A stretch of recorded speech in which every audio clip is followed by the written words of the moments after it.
What about you, Nate? You believe these guys can win?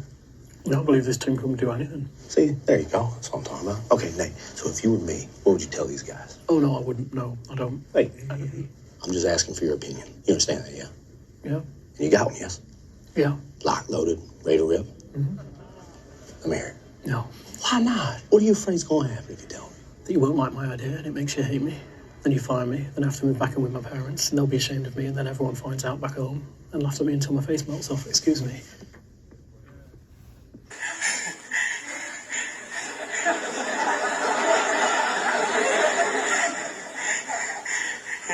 You remember when you were with the Beatles? Sure. That was awesome. Yeah, it was. Yeah. Okay. And the school system, you find it adequate? School hasn't started yet. Oh. She itched her nose.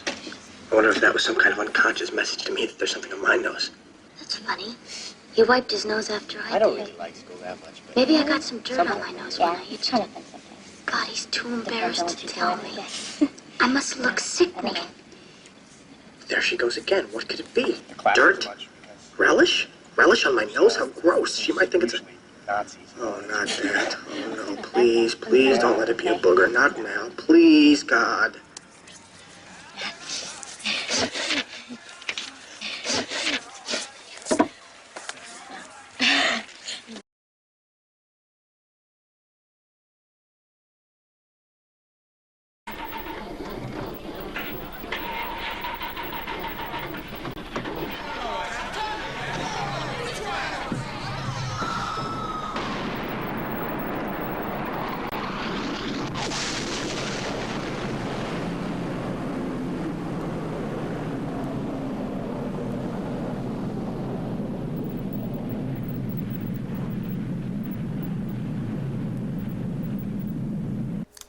That movie was The Day After. It was a television movie. It came out in 1983.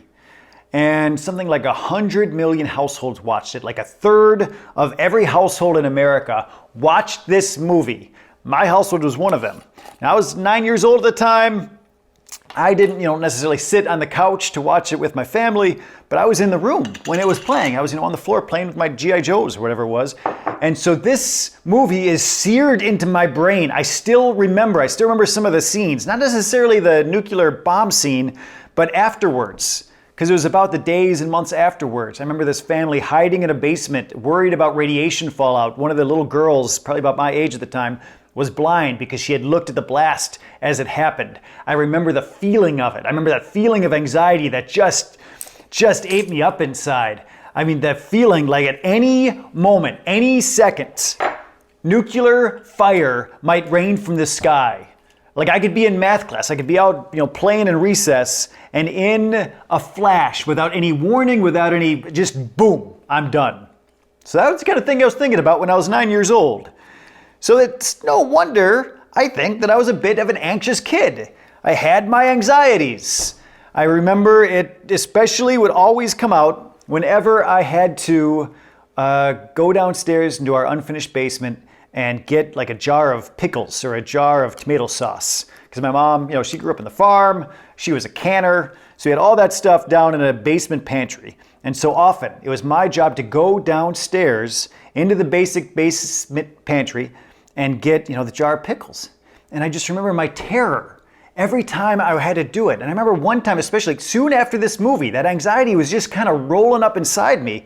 And I remember one time I had to go down and I just couldn't move. I was at the top of those stairs, staring into the darkness, knowing I had to go. I had no other choice. I had to get the, tomato sauce, the pickles, whatever it was, knowing I had to do it and just not being able to move, just frozen in my anxiety. Eventually I did. Eventually I took those steps, but I was absolutely sure as I went down into that basement that I wasn't coming back up. I mean, it was that kind of 9-year-old reality that was not a joke to me. No, it was an issue in my life. And then I remember we went to St. John's Lutheran Church, might have been St. Peter's, I get them confused, in Northfield, Minnesota. And Pastor Dwayne Evenson was preaching.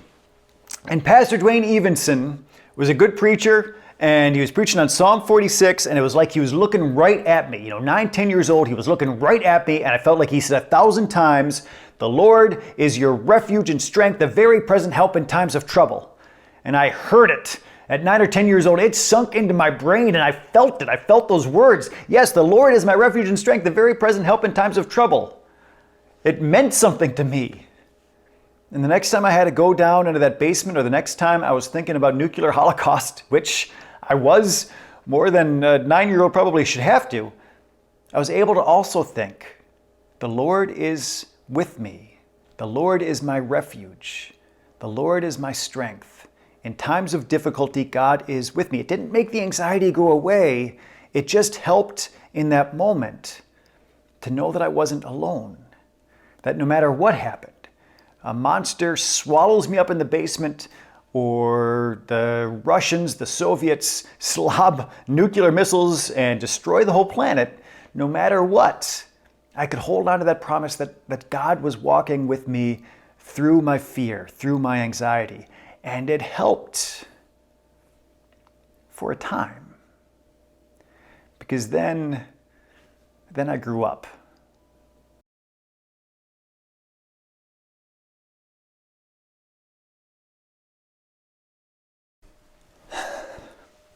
Anxiety is just more complicated when you reach adulthood. I mean, life is more complicated. And so I still believe that God is my refuge and strength, the very present help in times of trouble.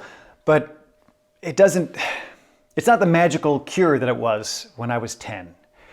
It's still good news in my life that God is with me through challenging times. But just because God is with me doesn't make all the problems go away. It doesn't make my anxiety go away. So March of 2020, everything shut down. My family and I had just come back from Boston, like the day before. And a couple days later, my son got sick. And there was this anxiety. We had to wait a few days before we could find out if he had COVID or not. And just the fear, not really that my son was going to be too sick by it, because we already knew that it wasn't really affecting kids, but the fear and anxiety that we had spread COVID into our community, that we were to blame for getting everybody sick all around us, that is going to spread through our neighborhood, grandparents are going to get it. It was awful. And I remember just not being able to function. That kind of anxiety where I couldn't function for about 3 days. I stared out the window, I stared at the floor, I sat on the couch and just looked at the coffee table and I could not really do anything for days. And I knew that God was with me. I knew that the Lord was my refuge and strength, the very present help in times of trouble, walking with me through my anxiety. But it didn't make the anxiety go away. It didn't help me to function, to know that I wasn't alone in it. What instead I needed at that time was, Paul kind of talks about this in the book of Philippians, chapter 4. Paul says, "Do not worry about anything," he says, "but in everything in prayer and supplication, let your requests be made known to God." And then later he says, "Whatever is true, honorable, just, pure, pleasing, commendable, if there's any excellence, if there's anything worthy of praise, think about those things, and then keep on doing the things that you have learned and received and heard and seen in me." What I hear Paul saying is what really helped in the midst of that COVID scare, which is to get out of my own head and stop thinking the thoughts that were all about me and all about what I was doing, and start thinking more about how I can care for others. To get through the anxiety, to push forward, is to enter into, to put it a little bit in a high way, but to enter into the mind of God, to start thinking about how God thinks about things. And instead of thinking about myself at the center of the story, think about other people at the center of the story and how can I be of service to them. It was helpful. It was a little bit like, have you ever heard the quote from Mr. Rogers? Mr. Rogers was a children's television personality, and at one point he said, his mom told him this, but he said that anytime something bad happens, look for the helpers. You'll always find people helping. And you can find hope in that. And I think the part about that, and what I think Paul is saying in Ephesians, what I'm trying to say, is to try to be one of the helpers helps that anxious feeling that stops us at the top of the stairs before we go down into the darkness, that stops us when we think about nuclear annihilation, that stops us in the middle of global pandemics, to start thinking, how can I be one of the helpers?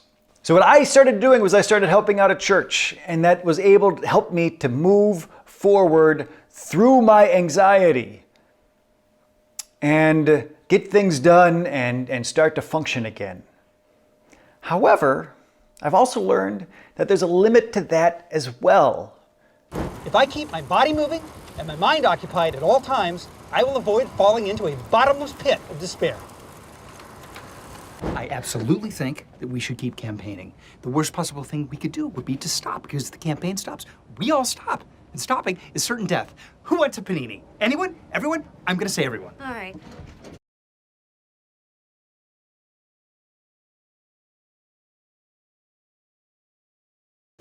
The thing is, doing can be its own kind of trap. Even though they're good things, even though they're things that are positive, they do things that help the community, that help our family, that help the church. Even though it's good stuff, doing can still be a trap. It can be something that we get so focused and involved in because we don't want to deal with our emotions. I mean, that's what Chris Traeger was showing us in that clip, is that sometimes what doing is a way to avoid feeling crappy. And that can be unhelpful. So working for church helped me out. I was able to move forward. I was able to get unstuck from that loop I was in.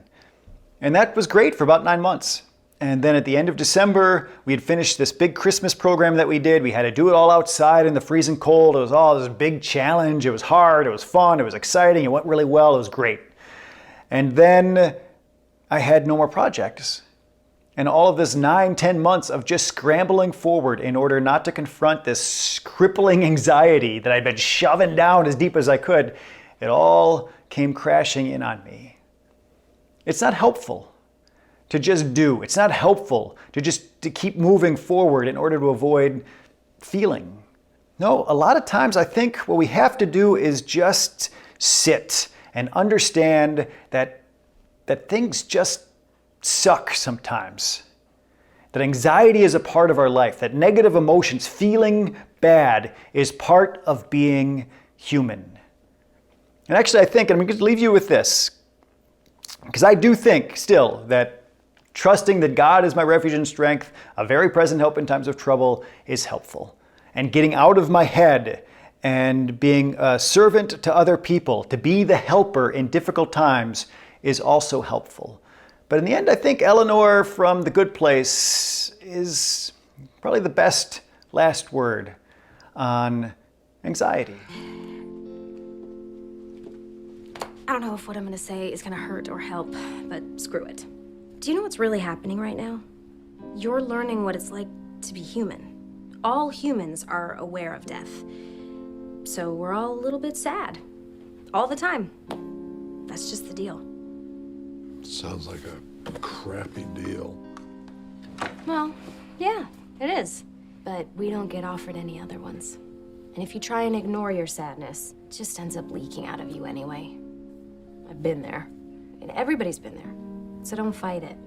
And in the words of a very wise Bed Bath & Beyond employee I once knew, go ahead and cry all you want.